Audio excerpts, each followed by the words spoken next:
Уважаемые коллеги, с 30 сентября российской авиационной группой в Сирии выполнено 5240 вылетов, в том числе 145 вылетов самолетов стратегической ракетоносной и дальней бомбардировочной авиации.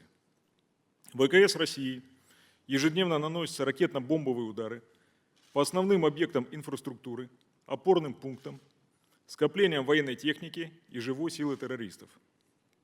Для этого создана многоуровневая система разведки, обеспечивающая достоверное выявление целей боевиков.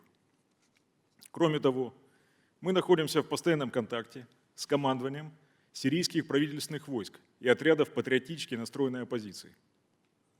От них регулярно поступает дополнительная информация о вновь выявленных объектах террористов. После их доразведки принимается решение на авиационные удары. Это значительно повышает оперативность и эффективность поражения объектов боевиков. Так, только за вчерашний день было нанесено 189 ударов по объектам бандформирований. Из них 142 плановых, остальные по вновь выявленным из положения дежурства на аэродроме и в воздухе. В условиях динамично меняющейся обстановки выполнение боевых задач из положения дежурства имеют наибольшую результативность, поскольку не позволяет террористам выходить из-под ударов. При поддержке российской авиации правительственные войска, а также отряды патриотически настроенной оппозиции продолжают вести наступательные действия против бандгрупп на всех направлениях.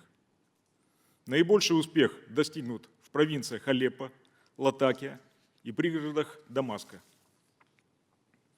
В провинции Алеппо правительственные силы продолжают расширять зону безопасности вокруг аэродрома Кварис, развивает наступление в юго-западном направлении на Идлиб.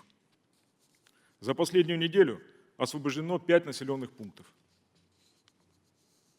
В провинции Латакия штурмовые отряды сирийской армии вели наступательные действия в северном и восточном направлениях. На направлениях Гбана и Сирмания зачищены от боевиков важные высоты и населенный пункт Кипир.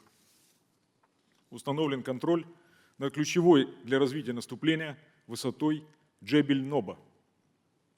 В пригородах Дамаска правительственные силы установили контроль над населенным пунктом Марш-Султан и продолжают вести рейдовые действия, сужая кольцо окружения незаконных вооруженных формированиях на направлениях Нашабия, Нула, Дума, Зибдин. На других направлениях сирийские войска выполняют мероприятия по стабилизации обстановки и готовятся к продолжению наступления. Российская авиация продолжает уделять первостепенное внимание подрыву источников доходов террористов в Сирии. Как вы видите, пересечение сирийско-турецкой границы наливниками продолжается. Мы внимательно проанализировали сообщения зарубежных средств массовой информации, комментарии экспертов и официальных лиц, вышедшие после обнародования Министерством обороны России информации о маршрутах контрабанды нефти, незаконно добываемой ИГИЛ. Необходимо отметить, что для многих из них информация о том, куда и как идет нефтетрафик с территории, подконтрольных боевикам, не стали откровением. Представленные нами фото и видеодоказательства лишь подтвердили имевшиеся догадки и версии о том, кто прикрывает источники преступных доходов террористов. За последнюю неделю было уничтожено 37 объектов по добыче и переработке нефти, используемых террористами, а также 17 колонн наливников, перевозивших нефтепродукты. Всего с начала нанесения ударов ВКС России на территории Сирии уничтожено около 2000 таких автоцистерн. Хочу вам напомнить, что российская авиация действует на территории Сирии легитимно по приглашению руководства этой страны с соблюдением всех норм международного права. Террористы также это знают. Пытаясь избежать ударов российской авиации, они меняют логистику и прокладывают новые пути контрабанды сырой нефти. Один из них представлен на слайде.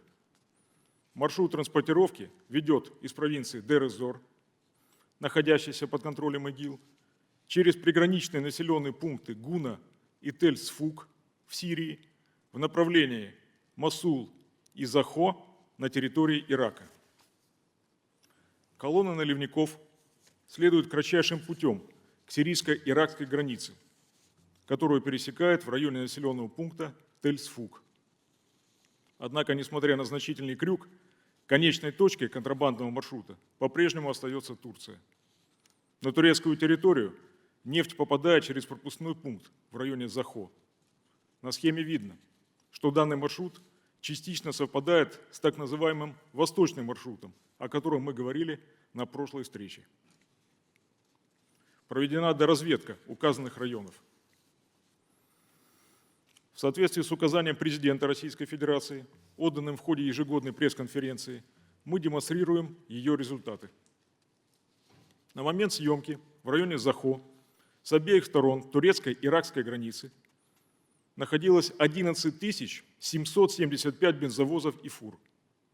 Из них 4530 на территории Турции, 7245 в Ираке. Сейчас вы видите увеличенные снимки района по квадратам. В квадрате А на турецкой стороне находится 3850 бензовозов и большегрузных автомобилей. 200 из них движутся в направлении иракской границы, остальные сосредоточены на стоянках.